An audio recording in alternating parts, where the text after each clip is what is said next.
Alors, question suivante de mon ami Mehdi Bourguignon. Tu reviens quand à Marolles-en-Brie? Mehdi, big up Jérém et félicitations. Suivi de Stéphane qui me dit « Oui Jérém, quand est-ce que tu reviens ?» Alors, il faut savoir que Mehdi, c'est un pote de longue date sur mon club du 94. J'en ai parlé un petit peu plus tôt à Marolles-en-Brie. Bah écoute Mehdi, c'est cool, merci pour ton commentaire. Vous me manquez les gars, vous me manquez vraiment. Je vais venir, c'est promis, je vais venir, j'arrête pas de le dire, je vais venir au Jiu-Jitsu le dimanche matin, m'entraîner avec vous, remettre le kimono un petit peu avec vous. Faut que je cale une date. Je sais que c'est pas évident, j'ai pas mal de choses ces derniers temps. Malheureusement, je ne reviendrai pas donner les cours de Jiu-Jitsu là-bas. Donc là-bas, je donnais des cours de judo et de Jiu-Jitsu pour les adultes. Si ce n'est que de temps en temps comme ça pour venir vous faire un petit coucou et venir m'entraîner avec vous. Mais pour les cours, malheureusement, je vais plus avoir le temps.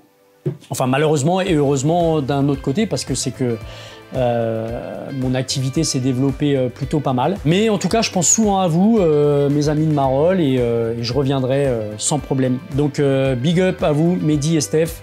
Des bises à vous et on se voit bientôt, promis. On passe à la question de Lucas Traverso. Donc c'est pareil Lucas, merci, hein, un petit big up à toi parce que c'est vrai que tu es souvent en train de commenter également les vidéos. Donc c'est cool, je vois que tu es actif sur la chaîne, ça fait plaisir. Quand tu peux, une vidéo comment renforcer les prises, merci, ciao. Je pense que tu fais partie de ceux qui me regardent dans les pays espagnols ou quelque chose comme ça. Dis-moi si je me trompe dans les commentaires, mais je pense que toi tu dois être basé en Espagne. Voilà, je ne sais pas si c'est le cas. Alors, si ta question c'est comment se renforcer musculairement pour pouvoir progresser dans tes techniques de judo, je te mets en lien, tu connais hein, déjà la chaîne, mais je te mets en lien si besoin les petites vidéos HIIT que j'ai pu préparer pour faire de la prépa physique. Donc ça, n'hésite pas à faire quelques séances comme ça. Tu as vu, à chaque fois, ça dure 20-25 minutes, pas plus. Donc ça te permet de progresser en termes de cardio, mais surtout musculairement. Et après, si c'est purement technique, eh ben, franchement, je te conseille de faire, comme je l'ai déjà dit, beaucoup d'uchikomi, beaucoup de nagekomi. Rappelle-toi que la répétition permet d'évoluer et de progresser techniquement. Donc fais beaucoup de répétitions, ça c'est super important. Et puis après ça va être la pratique. Donc les randoris, il faut en manger, que ce soit avec des moins gradés, ce soit avec des plus gradés. Mange beaucoup de randoris, ça c'est super important. Voilà, c'est assez court mais j'espère avoir répondu à ta question. Si c'est pas le cas, n'hésite pas, tu me refais un petit commentaire, il n'y a pas de souci, je te fais confiance. Voilà, allez à bientôt Lucas, ciao. Question suivante de Ababan Racine. Ou Récine, pardon, excuse-moi. Hein. Waouh, félicitations Jérémy. Merci, c'est cool, je suis super content, hein, vraiment. J'aimerais savoir quel muscle travailler plus pour augmenter sa performance dans les combats, merci. Et ben voilà un petit peu ce que j'ai dit tout à l'heure à Lucas, les cuisses hein, notamment. Bon, faut savoir que le judo, faut rester debout hein, pour gagner. Donc une bonne base, ça part des cuisses. Voilà, l'accroche au sol, ça c'est super important. Donc travaille tes quadriceps, fais beaucoup de travail sur le bas du corps, ok, mais sans non plus laisser de côté le haut du corps, puisqu'il va falloir tracter au maximum pour pouvoir faire tes techniques de projection. Le judo, c'est un sport assez complet. Tu dois travailler le bas, tu dois également travailler le haut, ok, et tu dois également travailler le milieu pour tout ce qui est newaza. Donc je te conseille de faire de la mobilité au sol en guise d'abdominaux. Je te laisse une vidéo également à la suite là, dans la description pour que tu puisses faire des exercices pour travailler vraiment le centre, travailler la ceinture abdominale. Ça c'est important aussi, notamment en newaza pour ta mobilité. Voilà. Mais s'il y a un muscle vraiment que tu dois développer, encore une fois, je pense que c'est les cuisses, les quadriceps. Ça va te permettre d'avoir une bonne emprise au sol, d'avoir un bon équilibre et d'être super stable. Ça c'est super important. Et le tout, faut le travailler de manière dynamique. Ok, c'est bien de faire de la salle, mais il faut le faire de manière dynamique parce que sinon ça ne te servira pas au judo. C'est bien d'avoir des bons cuisseaux, mais si c'est des poteaux et que tu peux pas bouger, ça sert à rien pour le judo. Donc faut avoir des bonnes cuisses, bien développées, mais il faut que ça puisse être un muscle explosif et dynamique. Donc travaille de cette manière-là. Allez, bon courage. Amitix le rat discret. Je pense que c'est ça ton prénom. Donc Amitix. Pourquoi le judo et pas un autre sport comme la boxe ou la lutte par exemple? Eh ben écoute, comme j'ai dit, moi j'ai pratiqué plusieurs sports. Le judo, pourquoi? Bah, je l'ai dit un petit peu plus tôt. Moi, j'ai pas eu trop le choix. C'est ma mère qui m'a mis au judo. J'étais jeune, hein, j'avais 5 ans et demi, mais elle en pouvait plus. J'étais trop turbulent, donc elle voulait vraiment que j'aille faire un sport pour me défouler. Il s'avère qu'il y avait un cours de judo juste à côté de chez moi, donc elle m'a mis au judo. C'était le plus simple. Voilà pourquoi le judo, mais ça n'empêche que par la suite, j'ai pratiqué d'autres sports. La lutte, j'en ai fait. En tout cas, j'ai fait du grappling, donc c'est du judo sans kimono, quoi, si tu veux, du nogi. Puis forcément, bah, la boxe, j'en ai fait aussi avec mes cours de MMA. Donc j'ai fait beaucoup de boxe pied-point. Donc c'est des sports que j'ai déjà pratiqués, que j'aime beaucoup. De toute façon, moi j'aime tous les sports de combat. Je suis pas très difficile par rapport à ça. Alors, Yacine Sapki, salut coach, bon courage. Pourquoi pas 100 000 abonnés à la prochaine vidéo? Bonne continuation. Bah écoute Yacine, merci beaucoup. Les 100 000 abonnés, pourquoi pas, j'espère. En tout cas, je doute qu'à la sortie de cette vidéo, j'ai atteint les 100 000 abonnés. Mais voilà, écoute, on va croiser les doigts, pourquoi pas avoir une chaîne de judo 100% française qui arrive à 100 000 abonnés. Je ne pense pas, mais on ne sait pas de quoi l'avenir est fait. Hein. Voilà.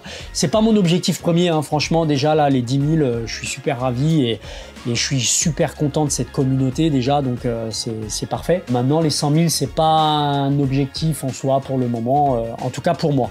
Voilà, mais en tout cas, merci Yacine pour le soutien, merci d'être là et on se retrouve bientôt. Ciao. Stéphane Jap 222.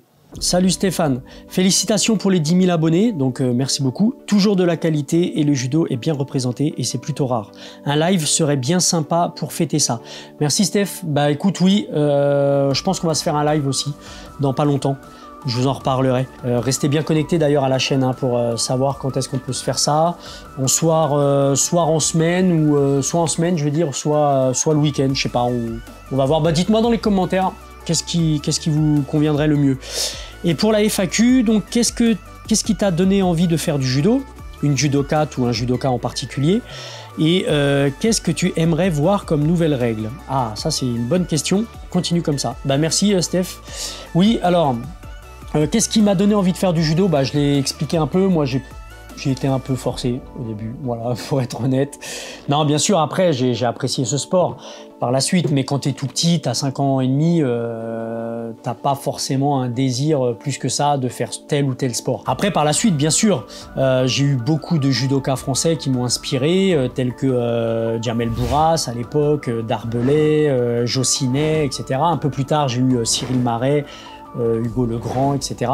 C'est des judokas que j'apprécie beaucoup. Après, vraiment, un judoka qui m'a marqué, qui aura marqué toutes les époques, et bien sûr, les anciens, vous n'allez pas me contredire, c'est Anton Gesink. Donc c'est un néerlandais, pour ceux qui ne connaissent pas, ça a été le premier champion du monde non japonais en 1961. Et c'est celui qui a gagné les JO de 1964 à Tokyo. Donc il a fait pleurer un peu les Japonais à l'époque, parce que c'était un monstre. Il y a quelques vidéos sur YouTube, hein, je vous conseille d'aller voir d'ailleurs ces vidéos, c'est assez intéressant. Vous allez voir, déjà il était immense le mec, voilà. Malheureusement il est décédé, mais voilà, c'est un judoka qui m'a vraiment marqué. Anton Gesink. Ensuite, qu'est-ce que tu aimerais voir comme nouvelle règle? Je crois que comme beaucoup, le ramassage des jambes, franchement c'est quelque chose, c'est des techniques qui me manquent. Moi je fais partie de ce judo-là.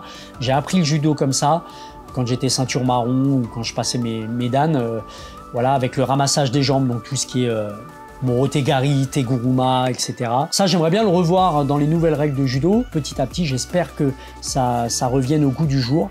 Ça, et puis bien sûr les seoi inversés, qui à l'heure actuelle, je ne sais pas trop pourquoi ils l'ont enlevé, hein, ce mouvement en rotation, les seoi inversés, donc je vous montre à quoi ça ressemble hein, pendant ce temps-là. Cette technique, je la trouvais magnifique, très belle, pas plus dangereuse que d'autres techniques. En tout cas, voilà, ça c'est mon ressenti. Donc ça, c'est les choses que j'aimerais revoir au goût du jour dans les nouvelles règles de judo. Seguir Amarouche, Jiu-Jitsu, Self-Défense et Judo. Salut Seguir, bah écoute, merci hein, à toi aussi parce que tu commandes beaucoup mes vidéos. Toutes mes félicitations Jérémy, mes respects os. Eh bah écoute, respect à toi également c'est dire et à bientôt. Alors, une petite question de trivial. Bravo, tes vidéos sont très instructives et pédagogiques.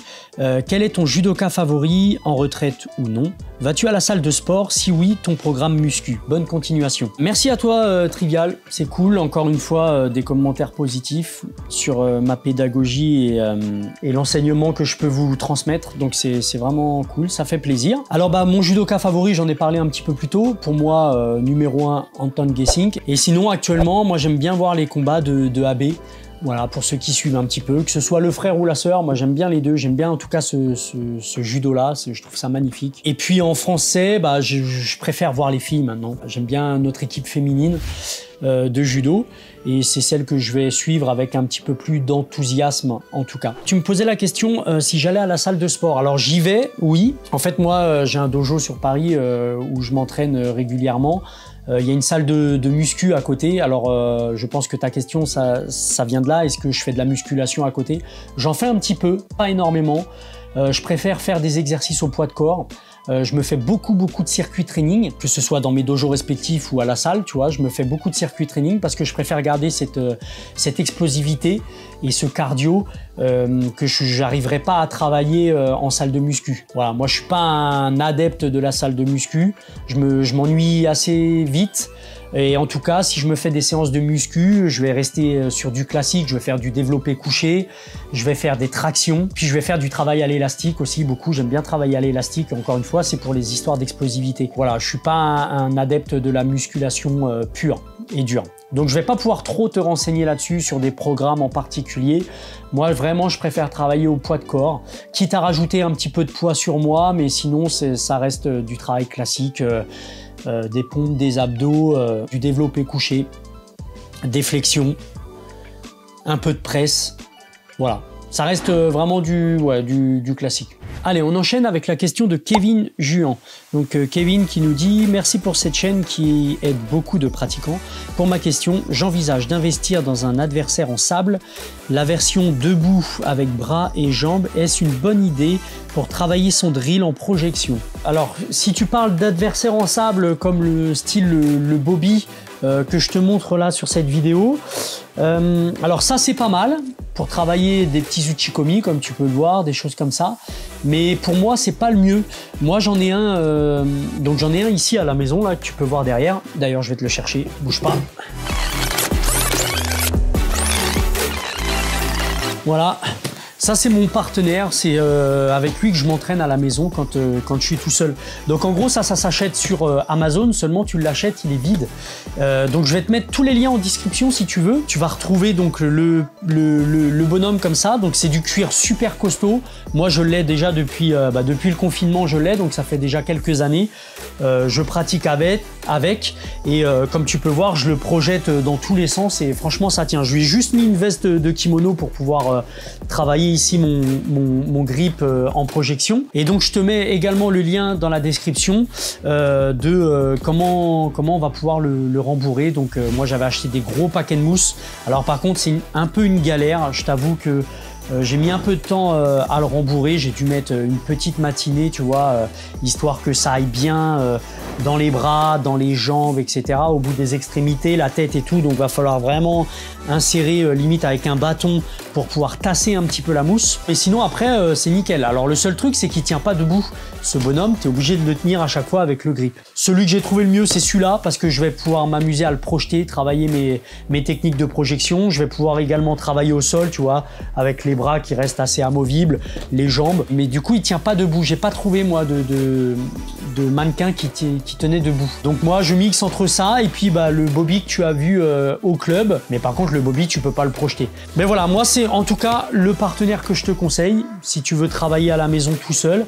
Non seulement ça va te renforcer sur le haut du corps parce qu'il pèse son poids, et en plus de ça tu vas vraiment pouvoir travailler ton explosivité, ta rotation sur les projections et sur les mouvements d'épaule par exemple. On passe à la question de Yacine Ousni. Donc salut Yacine, bonjour, je kiffe trop vos vidéos, j'aimerais bien des conseils contre des adversaires qui bloquent le jeu avec le bassin vers l'arrière. Eh ben merci Yacine déjà. Oui effectivement c'est un petit peu relou de se retrouver dans cette situation là, et c'est souvent ce qui se passe quand on a quelqu'un qui bloque réellement correctement avec le bassin sur l'arrière. C'est un très bon contre, hein. En tout cas, ça brise les attaques. Alors moi, que je te conseille, c'est de travailler une combinaison de mouvements, c'est-à-dire un mouvement vers l'avant pour le faire réagir. Donc au moment où il va vouloir briser ton attaque vers l'avant, là tu enchaînes avec un mouvement arrière, Kouchigari, Ouchigari, que ce soit en restant debout ou en descendant au sol avec lui, c'est-à-dire en style Makikomi. Ça fonctionne très bien, d'accord? Donc tu fais réagir d'abord en avant, il va vouloir bloquer, du coup lui-même en bloquant avec le bassin, il va se mettre en déséquilibre arrière. Et volontairement, toi, tu vas réattaquer sur une technique arrière. Une combinaison qui fonctionne bien avec ce style d'attaque, ça peut être par exemple le Ipponko que vous connaissez certainement. J'amorce un Ippon Sonage comme si je partais sur l'avant, il veut bloquer, tout de suite je réattaque sur l'arrière. En Kouchigari, travaille un enchaînement pour surprendre sur l'arrière dès qu'il y en a un qui va venir briser ta technique, briser ton attaque vers l'avant. Tu enchaînes directement avec un mouvement arrière et normalement tu devrais pouvoir le faire tomber. Soldat Atom, salut, à quand une vidéo sur les déplacements et balayages? Donc pareil, je vais le noter, je crois que je l'avais noté déjà dans mon cahier, il faut que je le fasse vraiment, il faut que je fasse cette vidéo là, que ce soit en individuel ou à deux, je vais vous faire une vidéo sur les déplacements et les placements du corps. Je vais m'y atteler, promis, il n'y a pas de souci, je vais faire cette vidéo. Prochaine question de Mohamed Maklouf, félicitations Sensei Jérémy pour les 10K. Et pourquoi pas 1 million, ouais, bah tu sais Mohamed, j'aimerais bien, mais bon, va falloir encore travailler un peu parce que tu es le meilleur coach et tu as une bonne présentation. Bon courage Sensei. Bah écoute, merci. Donc il n'y avait pas vraiment de questions, mais en tout cas, merci Mohamed. Puis bah on verra, hein, si un jour on arrive au million, bah j'espère que tu seras toujours là en tout cas. Allez, à bientôt. Alors Julien, vous le connaissez, c'est celui qui me sert souvent de partenaire. Alors Julien, qu'est-ce qu'il m'a mis? Il m'a dit, est-ce que je suis le meilleur partenaire / hooké? Et pourquoi oui? C'est un petit malin. Mis à part ça encore, bravo pour cette barre symbolique. Bah écoute, merci Jus. Bah, tu sais que c'est aussi grâce à toi, hein, quelque part, parce que tu m'as beaucoup servi de partenaire, donc c'est cool. T'es un très bon hooké, ça y a pas de souci. Mais en fait, je kiffe toute votre génération là au club. C'est vrai que c'est vraiment top de venir faire les cours avec vous parce que vous en voulez, vous êtes motivés. Et ça, c'est génial. Vous avez un super bon état d'esprit, donc on continue comme ça. En plus, vous faites partie vraiment intégrante du club maintenant dans le développement et tout ça. Et c'est aussi pour ça que j'aime bien vous mettre en avant sur la chaîne. Pour savoir, hein, pour tout le monde, j'utilise souvent les jeunes à venir avec moi sur les vidéos parce que je trouve que c'est un caractère aussi motivant et puis ça me permet entre guillemets de les remercier à ma façon du temps qu'ils passent au club avec moi et pour le développement du club et pour le bien-être de tout le monde. Donc c'est important pour moi de les mettre en avant. Donc voilà Julien aussi pourquoi j'utilise souvent tes capacités d'hooké. Bah, c'est simplement voilà, parce que je te remercie aussi parce que si j'en suis là c'est aussi grâce à vous tous. On se voit d'ailleurs bientôt Julien, j'ai des vidéos à faire sur les balayages. Donc je pense que j'aurai besoin de toi, par exemple. Allez, bisous Jus, à bientôt. Question maintenant de Messi Bayoulana qui me dit « Mais vous n'avez pas de formation gratuite pour les judokas ?» Bah écoute Messi, j'ai envie de te dire, toute la chaîne YouTube c'est une formation gratuite pour les judokas, hein, donc n'hésite pas à regarder les vidéos. Je pense que tu vas progresser en regardant. Là je peux pas faire mieux que de te proposer ce genre de formation gratuite de vidéos. En tout cas merci beaucoup pour ce que vous faites.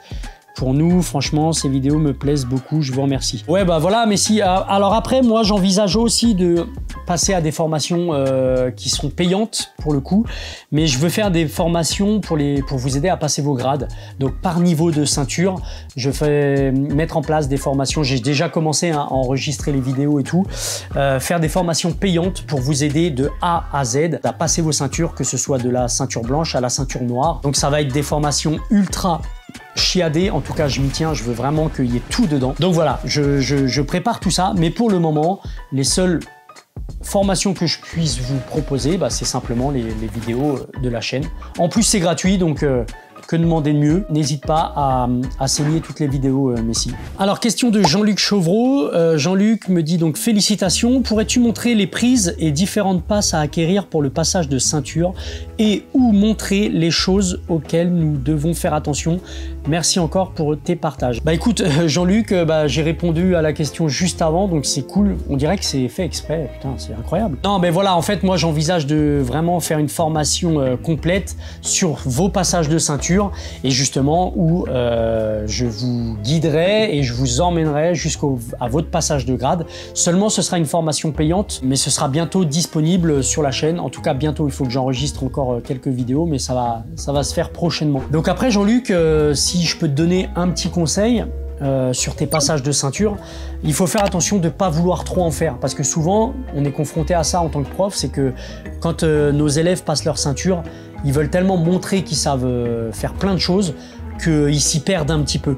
Donc concentre-toi vraiment sur quelques techniques que tu maîtrises réellement. Vaut mieux être bluffé par des techniques dites classiques mais que tu réalises correctement que de trop vouloir en faire et puis de faire un truc un peu bâclé sur toutes les techniques. Donc voilà, ça c'est le petit conseil que je peux te donner, se concentrer vraiment sur des techniques en particulier et ne pas vouloir trop en montrer parce que ça sert à rien et ça risque même de te desservir. Narushima qui me demande si j'aime le JJB ou le grappling. Bah écoute, oui, voilà, j'en ai parlé déjà, c'est des sports que j'affectionne particulièrement et même dans mes cours de judo, ça nous arrive des fois de faire des séances purement JJB avec des règles, je leur explique les règles, etc. Et puis je donne des cours aussi de Jiu-Jitsu, moi. Donc moi je fais un Jiu-Jitsu, je passe de la self-défense au Jiu-Jitsu brésilien, en passant par le fighting system. Et le grappling, ça arrive, on en fait aussi. Des fois, de temps en temps, on fait du judo, mais on enlève les vestes de kimono, ça devient du grappling. Et je le pratique également comme ça. Dans mes cours de judo, je l'intègre. Donc bien sûr que j'adore ce genre de discipline. Sur la prochaine question, qui n'est pas une question, je remercie également Yannick, Yannick BZH, donc de Bretagne certainement, Yannick également, donc, qui me dit bravo pour cette vidéo des plus de 10 000 abonnés. Merci pour tout ce travail pédagogique et de mise en valeur de la technicité du judo. Vivement la vidéo des 100 000 abonnés. Donc voilà, merci Yannick, c'est cool, merci beaucoup, ça me fait plaisir. Et effectivement, je suis comme toi, vivement la vidéo des 100 000. Je pense pas que ce soit pour tout de suite, encore une fois.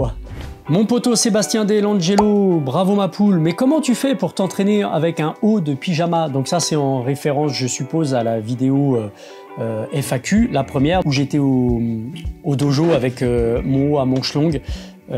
Qui ressemblait peut-être, ouais, effectivement, à un haut de pyjama. Donc Seb, c'est mon pote, c'est un pote du club.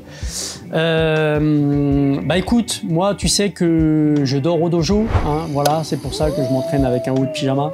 Voilà, bon, en attendant, je te fais des bisous, on se voit bientôt à l'entraînement. Allez, bisous. Allez, prochaine question de Benjamin Gosset, donc ça c'est mon pote Ben aussi. Salut Jérém, félicitations pour les 10K.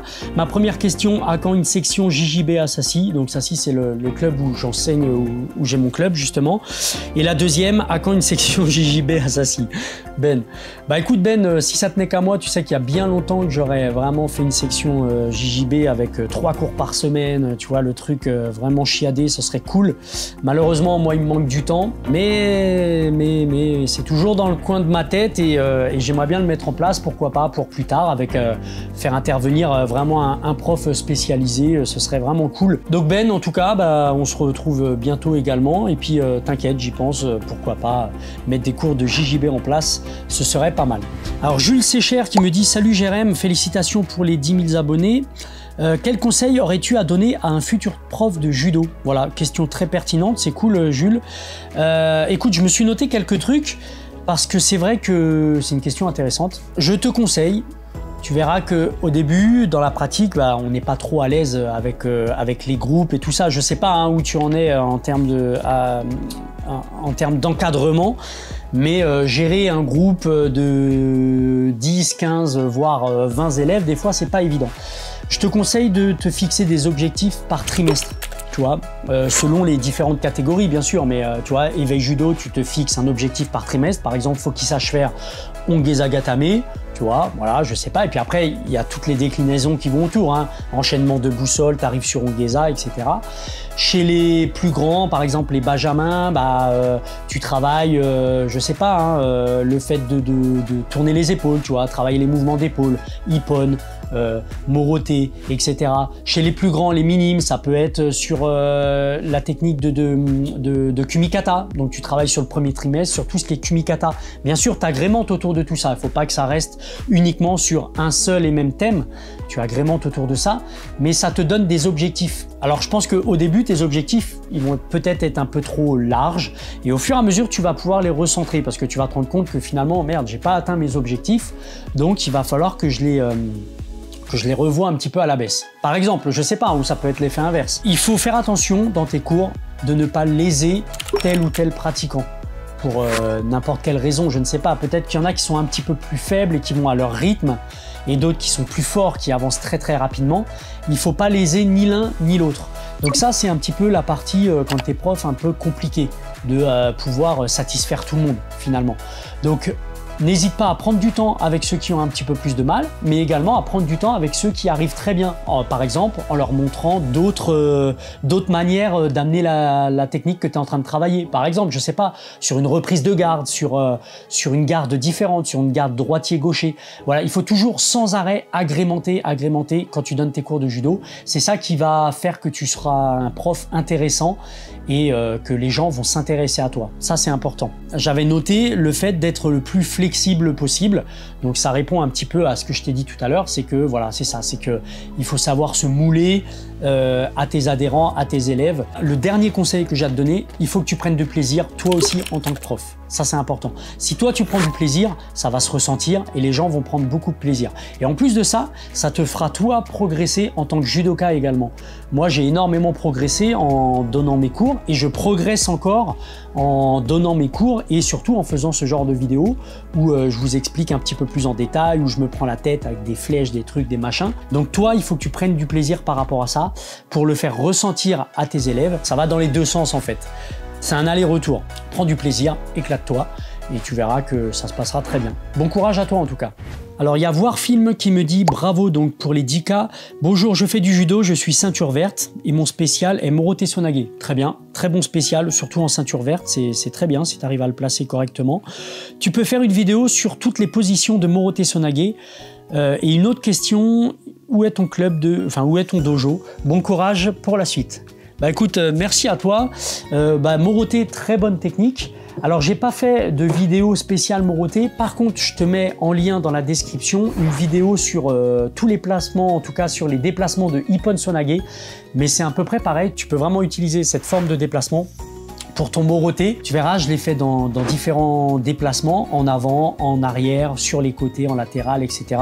Donc sers-toi de cette vidéo pour progresser sur ton Morote. Et puis bien sûr, je ferai une vidéo spéciale Morote un petit peu plus tard, il n'y a pas de souci. Et pour ton autre question, mon dojo, moi il est dans le 77, maintenant j'en ai plus qu'un, comme j'ai dit tout à l'heure. Il est dans le 77 derrière Meaux et derrière La Ferté-sous-Jouarre. Donc il est en Seine-et-Marne. Tout simplement. Alors Brainan qui nous dit, alors je sais pas si ça se dit comme ça, Brainan, mais voilà. Salut, tes vidéos m'aident énormément, je suis ceinture marron, je te trouve très pédagogue. Pourrais-tu faire un tuto pour apprendre correctement les katas pour avoir la ceinture noire, s'il te plaît? Oui, effectivement, il faut que je fasse une vidéo spéciale kata. J'irai pas forcément trop dans les détails parce que je le réserve sur une formation, comme j'ai dit tout à l'heure, complète pour devenir ceinture noire. Mais je vais faire, il faut que je fasse une vidéo sur les 3 premières séries du Nage no Kata. Sans problème, je vais me le noter si c'est pas déjà fait et j'envisage de faire cette vidéo là, il n'y a pas de souci. Alors on va parler setup de montage vidéo et comment je m'y prends pour monter toutes ces vidéos là. Donc c'est une question de Doge D, donc qui me dit félicitations, du bon boulot.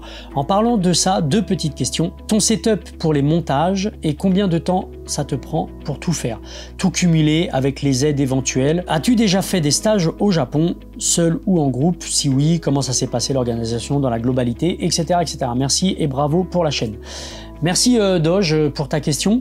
Alors, je me suis mis un petit post-it parce que, alors mon setup de montage, donc moi je travaille sur PC, donc j'ai un PC fixe. J'enregistre toutes mes vidéos à l'iPhone, tout simplement. Je sais, les puristes, les vidéastes, etc. vont dire ah, mais pour le moment, j'ai pas d'autre solution. Si j'ai envie d'avoir une double caméra, je filme aussi avec un iPhone 10 Je passe par l'application Filmic Pro sur les iPhones. J'ai un petit setup d'éclairage avec un petit panneau LED pour pouvoir aider à la luminosité lors de mes vidéos quand c'est un peu sombre au dojo. Il faut savoir que je fais toutes les vidéos tout seul. Moi tout seul, je fais tout, du montage, enfin de la création de la vidéo, de filmer mes vidéos, le montage, la diffusion, les vignettes que vous voyez sur YouTube, voilà, c'est moi qui travaille tout sur Photoshop, etc. Donc ça me prend quand même un temps relativement dingue. Moi, il faut savoir que j'adore le montage vidéo depuis déjà de nombreuses années, j'adore ça. Je travaille donc sur PC, un PC fixe. J'ai une carte mère, donc c'est l'Asus TUF Gaming, pour ceux qui connaissent, la X570+. J'ai un processeur AMD, le Ryzen 9, donc c'est le 3950X. Ça me permet de travailler sur des vidéos en 4K et de faire des effets visuels en 3D, etc., comme vous pouvez voir de temps en temps sur les vidéos. Donc j'ai une bonne RAM, hein, j'ai 128 Go de RAM. En carte graphique, j'ai une RTX 3080 RTX en TUF Gaming aussi. Ça, c'est pour ce qui est du setup. Après, moi, en termes de logiciel, je travaille sur Adobe Premiere Pro. Donc, je fais tous mes montages sur Adobe Premiere Pro. De temps en temps, quand j'ai des trucs 3D un peu techniques à faire, je passe par le logiciel After Effects. Et après, je réintègre tout mon montage à Premiere Pro. Et puis, tout ce qui est vignettes ou les choses un petit peu spéciales, bah, j'utilise Photoshop, hein, comme à peu près tout le monde. Je me prends pas mal la tête sur les montages parce que j'ai envie d'avoir des montages qui ne soient pas lourdingues. Pour le temps de montage, franchement, c'est très compliqué à définir parce que je fais vraiment quand j'ai le temps. Après, j'essaye de faire en sorte que ce soit comme mon travail, c'est-à-dire que je m'oblige à me mettre des créneaux horaires pour faire mon montage vidéo, sinon je n'avancerai pas. Donc ça peut être très long quand même, hein. Des fois, je passe des heures et des heures pour peaufiner mon petit montage parce que j'aime bien que ce soit assez pro. Donc des fois, les vidéos, je mets allez, une après-midi à la filmer. Ensuite, je mets à la montée, je mets au moins une semaine, honnêtement, au moins une semaine à la montée. Ensuite, j'ai la vignette à faire derrière, donc ça c'est pareil, ça me prend pas mal de temps. La mise en ligne de la vidéo, c'est-à-dire faire le texte, faire des raccourcis, en tout cas tout le chapitrage, parce que ça, je trouve ça aussi ultra important d'avoir un chapitre. Donc voilà, je peux pas te dire exactement combien de temps je vais mettre pour sortir une vidéo, mais des fois ça met 2-3 semaines, un mois. On essaye de faire en sorte que ce soit pas trop long entre les vidéos. Et la deuxième question, est-ce que j'ai déjà fait des stages au Japon? Alors non, j'envisage, j'aimerais bien avec mon club qu'on organise un jour un stage au Japon avec les jeunes, qu'on puisse les emmener là-bas, visiter le Kodokan, etc. Mettre des entraînements bien sûr en place, ça c'est obligatoire. Mais moi non, j'y suis jamais allé. J'ai beaucoup d'amis qui sont allés, qui ont fait des entraînements là-bas à plusieurs reprises. Bon, ils m'ont dit que c'était top, hein, forcément. C'est un projet à venir, on va voir si ça se met en place. On a encore un petit peu le temps pour ça, mais on va travailler pour.